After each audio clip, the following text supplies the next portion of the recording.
Olá, prosseguindo no estudo do Evangelho segundo o Espiritismo, no capítulo 17, Sede Perfeitos, Allan Kardec apresenta uma relação muito interessante que nos ajudará no propósito de alcançar esta perfeição que nós somos capazes de atingir. A perfeição que está ao nosso alcance. Esta perfeição, vimos no vídeo anterior, ela se refere ao quanto nós já compreendemos da lei de Deus. É preciso, então, compreendendo a lei de Deus, colocá-la em prática. Se nós colocarmos em prática tudo aquilo que entendemos que devemos fazer de acordo com a lei de Deus, que já compreendemos, isso é a perfeição. Então é um processo contínuo, porque quanto mais avança em progresso espiritual, mais vamos compreendendo a lei de Deus e, novamente, vamos perseguir o objetivo de igualar nossos atos, pensamentos e palavras àquilo que nós entendemos ser a lei de Deus. Ele apresenta, nesse item chamado O Homem de Bem, uma relação de 19 itens que nos ajudará a compreender a nós mesmos e aquilo que nos cabe perseguir em nós para atingir a perfeição relativa, conforme falei. Esta relação que ele fez com 19 itens, que poderia ser mais, conforme ele afirma no final da lista, ela pode ser dividida em 3 partes. Uma primeira parte, que se refere a identificar-nos diante da lei. As características que nos cabe alcançar. Uma segunda parte, entender em nós como se dá a nossa relação com o próximo. E uma terceira parte, que é todo um sistema de vigilância sobre nós próprios. Então vamos ver essa primeira parte, são 6 itens, muito amplos cada um deles, como nós vamos ver. Seguindo este roteiro e colocando-os em prática, nós atingiremos a perfeição que nos é possível neste momento evolutivo. O verdadeiro homem de bem é o que cumpre a lei de justiça, de amor e de caridade na sua maior pureza. Se ele interroga a consciência sobre seus próprios atos, a si mesmo perguntará: se violou essa lei? Se não praticou o mal? Fez tudo o bem que podia? Se desprezou voluntariamente alguma ocasião de ser útil? Se ninguém tem qualquer queixa dele? Enfim, se fez a outrem tudo o que desejara lhe fizessem. Então veja que este primeiro item descritivo do homem de bem, nós já compreendemos isso aí. Não há nada de novo aqui. Mas ele nos traz para que a gente reflita sobre nossa conduta diante disso que nós já entendemos. Não é?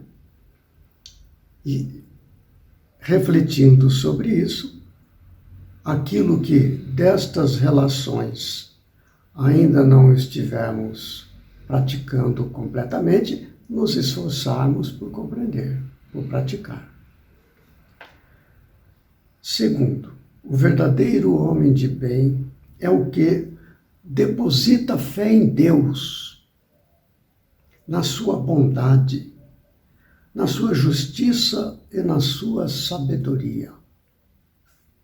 Sabe que sem a sua permissão nada acontece e se lhe submete à vontade em todas as coisas. Isso aqui parece fácil, mas não é.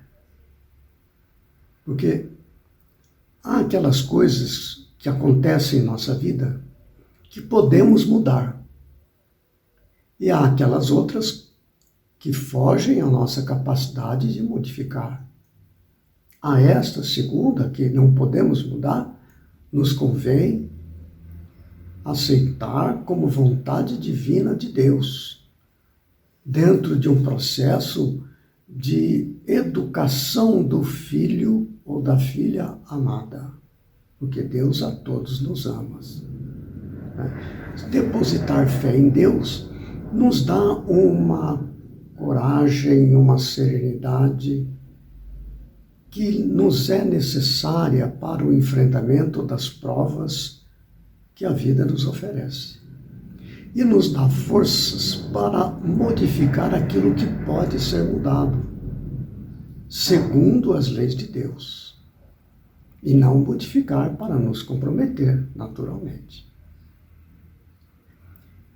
O verdadeiro homem de bem, não é em terceiro lugar, é o que tem fé no futuro, razão porque coloca os bens espirituais acima dos bens temporais. Fé no futuro. Nós já vimos ao longo dos capítulos anteriores que esse é um dos itens essenciais para o cristão, a fé no futuro. Que a vida continua após a morte do corpo, que nós prosseguimos indefinidamente rumo à perfeição e à bem-aventurança. Nós estamos a caminho, permanentemente, a caminho do reino de Deus, como prometeu Jesus, e assim é. O alcançar deste reino se dá em mais de uma encarnação. Então, a fé no futuro, da mesma forma que a fé em Deus, nos dá, assim, uma esperança e uma força, uma resignação necessária. Nós não caímos na revolta, porque nós confiamos que a vida não é uma só, não é só essa encarnação, não termina com a morte do corpo.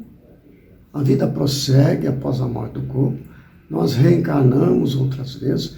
Então veja que é uma perspectiva extremamente favorável para aquele que tem fé.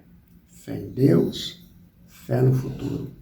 E a pessoa que cultiva esses estados íntimos, fé em Deus e fé no futuro, tem uma serenidade muito adequada para poder viver na vida de provas e de expiações a que estamos sujeitos aqui na Terra. Então veja que são regras de asserenamento, de confiança, de bom ânimo e de alegria, porque trata-se da confiança na vida, sem esmorecimento. E prossegue. O verdadeiro homem de bem é aquele que sabe que todas as vicissitudes da vida, todas as dores, todas as decepções são provas ou expiações e as aceita sem murmurar. A palavra vicissitudes se refere às alternâncias da vida, à impermanência. A pessoa é rica, perde a fortuna, a pessoa tem saúde, perde a saúde, a pessoa está pobre, de repente se vê em mãos com uma grande fortuna. Então são vicissitudes, são alternâncias que alteram abruptamente ao longo da encarnação o rumo da nossa vida. Mas, veja bem, ele sabe que todas as dores, todas as decepções são provas ou expiações e as aceita sem murmurar. Este é o ponto. Porque se nós nos revoltamos, nós então não aproveitamos a lição que a vida nos oferece, fortalecendo-nos as virtudes divinas da paciência, da resignação, da confiança em Deus, da esperança, da alegria, da fé em Deus, que fazem com que a vida, em qualquer circunstância, ainda que num leito de enfermidade, estejamos confiantes e serenos. Isso faz com que o nosso pensamento, que rege toda a estrutura celular do nosso corpo, possa ser harmônica, fazendo com que as eventuais enfermidades, lesões, etc., se ajustem de maneira mais adequada. Porque quem comanda todo o nosso arcabouço celular de todo o corpo é a nossa mente. A mente serena, não é? Confiante, que aceita a prova como ela vem e confia em Deus, confia no futuro. Toda a estrutura celular do nosso organismo se ajusta e trabalha para o saneamento do corpo físico. E assim vale não só para o corpo físico, mas para todo o nosso entorno de convívio social, de convívio familiar. A nossa serenidade faz com que a nossa mente crie um campo mental, vibratório, que influencia positivamente o nosso ambiente e as pessoas ao nosso redor. E tudo se torna mais sereno, mais confiante. E Kardec prossegue. O verdadeiro homem de bem é o que encontra satisfação nos benefícios que espalha, nos serviços que presta, no fazer ditosos os outros, nas lágrimas que enxuga, nas consolações que prodigaliza aos aflitos. Então, o verdadeiro homem de bem encontra satisfação nessas coisas, nessas relações amorosas com o próximo, não é? E continua, seu primeiro impulso do homem de bem é para pensar nos outros antes de pensar em si.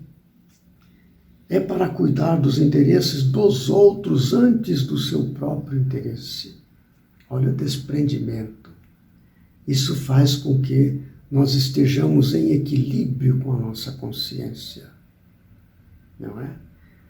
O egoísta, ao contrário, e aí nós podemos nos comparar. Qual é a nossa posição diante de tudo isso que foi falado? Eu sou um homem de bem ou sou um egoísta? Olha só que interessante. O egoísta, ao contrário, calcula os proventos e as perdas decorrentes de toda ação generosa. Olha só. Enfim, temos aqui um material extraordinário para a gente refletir. No próximo vídeo, nós prosseguiremos na leitura destes itens sobre o homem de bem. Agora, então, falando sobre a nossa relação com o próximo, não é? A nossa relação conosco mesmo, com Deus. Agora, no próximo vídeo, a nossa relação com o próximo. Então, até lá, se Deus quiser, e vamos nos empenhar em algum grau nestas questões aqui colocadas. Fiquemos com Deus.